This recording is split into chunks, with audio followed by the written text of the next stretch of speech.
Safari Anies Baswedan ke Jawa Timur akhir pekan lalu menegaskan posisi strategis Jawa Timur dalam pemenangan Pilpres 2024. Sosok-sosok lain yang berpotensi terjun dalam Pilpres 2024 juga mencari dukungan para tokoh yang dapat menjadi magnet suara di Jawa Timur. Caimin misalnya menggalang dukungan 99 kiai sepuh sejatim pada bulan lalu. Prabowo bergerak lebih cepat mendekati sejumlah kiai pada akhir 2022.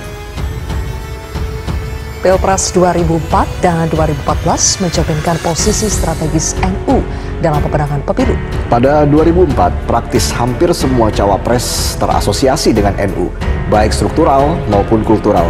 Begitu pula saat Pilpres 2014, sejumlah tokoh NU mendapat peran sentral baik di kubu Jokowi maupun Prabowo. Jelang Pilpres 2024, dukungan tokoh-tokoh NU kembali diburu.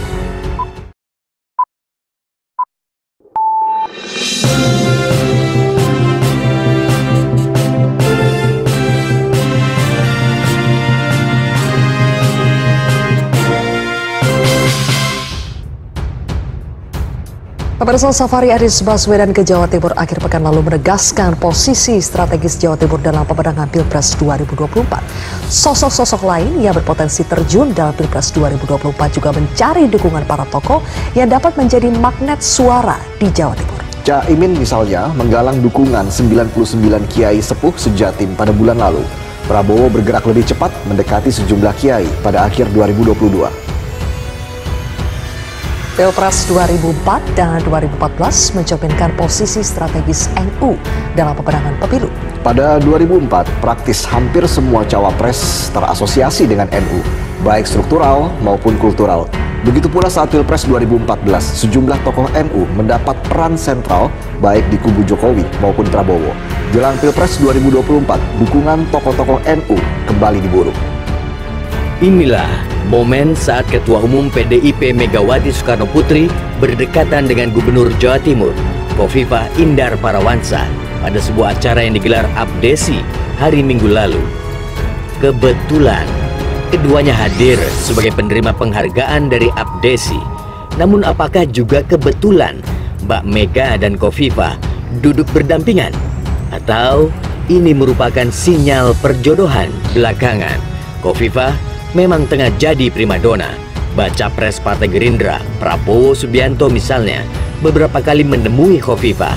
Konon, Prabowo berupaya merayu Khofifah agar bersedia dipasangkan sebagai cawapres. Khofifah kabarnya juga dilirik kubu baca pres Koalisi Perubahan, Anies Baswedan. Wasekjen Partai Nasdem adalah salah satu yang mendorong perjodohan Anies dan Khofifah. Ketua DPP Partai Nasdem Effendi Khoiri juga menyebut nama Khofifah sebagai salah satu figur yang mampu mengerek perolehan suara Pilpres di Jawa Timur. Sebagai pemenang Pilgub Jawa Timur 2018, Khofifah terbukti sukses mengonsolidasikan dukungan NU kultural, padahal lawannya saat itu mendapat dukungan NU struktural. Bila terjun dalam Pilpres 2024, Khofifah tentu diharapkan dapat memaksimalkan perolehan suara di Jawa Timur dan dari warga NU seluruh Indonesia. Kekuatan elektoral NU selalu diperhitungkan dalam kontestasi politik di Indonesia. Saat Pilpres pertama di Indonesia misalnya, sejumlah tokoh Nahdlatul Ulama mendominasi surat suara, baik tokoh NU secara struktural maupun kultural. Dengan jaringan tersebar di berbagai penjuru Nusantara dan menembus dunia, jangkauan pengaruh NU berpotensi mendongkrak suara. Hingga 2021, pengikut Nahdlatul Ulama mencapai 95 juta orang, membuat NU ormas Islam terbesar di dunia. Meriah, itulah suasana penyambutan baca pres Koalisi Perubahan, Anies Baswedan. Akhir pekan lalu, Anies menggelar silaturahmi kebangsaan di Jawa Timur. Anies mengawali agenda di Jawa Timur dengan bertemu dan menyapa warga di sentra wisata kuliner Gayungan, Kota Surabaya. Di sini, Anies tampak belusukan dan makan bersama warga. Malamnya, Anies menghadiri simfoni kebangsaan yang digelar DPW Partai Nasdem Jawa Timur. Di depan ribuan pendukungnya, Anies berkomitmen untuk menghadirkan keadilan sosial bagi seluruh rakyat Indonesia. Pada hari kedua, agenda Anies dimulai dengan mengunjungi rumah yatim piatu Bil Yatimi di Surabaya. Rumah yatim piatu ini merupakan tempat tinggal anak warga eks lokalisasi Doli. Menurut Anies, dalam setiap kunjungan, dirinya selalu menyempatkan diri berkunjung ke rumah yatim sebagai bentuk perhatian dan tanggung jawab sosial bersama. Silaturahmi kebangsaan Anies berlanjut dengan mengunjungi pondok pesantren At-Thoriqi di Sampang. Di sini Anies bertemu dengan ulama dan tokoh sepulau Madura. Kembali, Anies disambut antusias ribuan warga.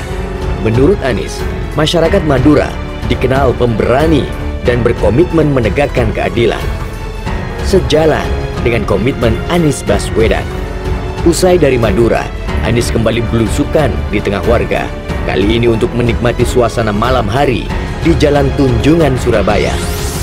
Kembali, warga menyambut antusias kunjungan Anies Baswedan. Dalam peta politik nasional, Jawa Timur merupakan salah satu wilayah strategis untuk mendongkrak perolehan suara. Pada pemilu 2019, daftar pemilih tetap di Jawa Timur menduduki peringkat kedua terbanyak di Indonesia. Jawa Barat menjadi provinsi dengan jumlah pemilih terbanyak, mencapai 33 juta orang. Jawa Timur terbanyak kedua dengan 31 juta orang, dan Jawa Tengah terbanyak ketiga dengan 28 juta orang. Di bulan lalu, Ketua Umum PKB Muhaimin Iskandar menggalang dukungan dari 99 kiai khas di Jawa Timur. Bertemu di Ponpes Bumi Sholawat Sidoarjo, para kiai sepakat memberi mandat Ketua Umum PKB Muhaimin Iskandar untuk terjun dalam Pilpres 2024. Pres Partai Gerindra, Prabowo Subianto, sudah lebih dulu bergerak mencari dukungan elektoral di Jawa Timur.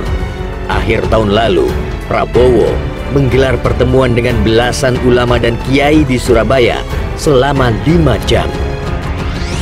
Sekjen Partai Gerindra Ahmad Muzani menyebut Prabowo hadir dalam kapasitas sebagai Menteri Pertahanan. Muzani juga menyatakan Prabowo meminta restu para kiai untuk terjun dalam Pilpres 2024. Bulan lalu, Prabowo kembali menunjukkan kedekatan dengan ormas dan massa NU.